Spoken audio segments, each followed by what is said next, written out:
வணக்கம்ப்பா. இந்த பிறந்த குழந்தைய கை குழந்தைகளுக்கு அப்படியே தண்ணி கொதிக்க கொதிக்க ஊற்றுவாங்க.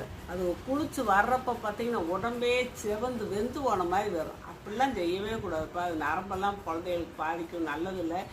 உடம்பு குழந்தைகளுக்கு இருக்கட்டும்னு சுடுதண்ணி ஊற்றுவோம். இருந்தாலும் கொஞ்சம் வெதும்பலாக ஊற்றணும். ரொம்ப கொதிக்க கொதிக்க ஊற்றக்கூடாது. ஏதோ நம்ம குளிக்கிற சூடு இருக்கும் இல்லையா, அந்த மாதிரி சாதாரண சூடாக ஊற்றலாம். அதுக்கு கத்தி விடுறேன் கத்துற அளவுக்கு ஊற்றக்கூடாது. ஏன்னா இப்போ உடம்பு நம்ம அடிக்கடி தூக்கியே வச்சுருப்போம். குழந்தைங்கள சூடு எறிட்டு டெய்லி எண்ணெய் பூசி நம்ம குளிக்க வைக்கலாம்.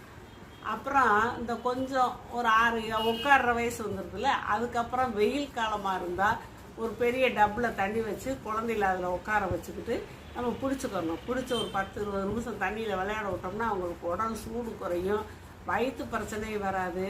அது உடல் சூடுனால தானே வயிற்று பிரச்சனை வரும், குழந்தைகளுக்கு வயிற்று கடுப்பு இந்த மாதிரி. அதனால் அந்த மாதிரி செய்யுங்க.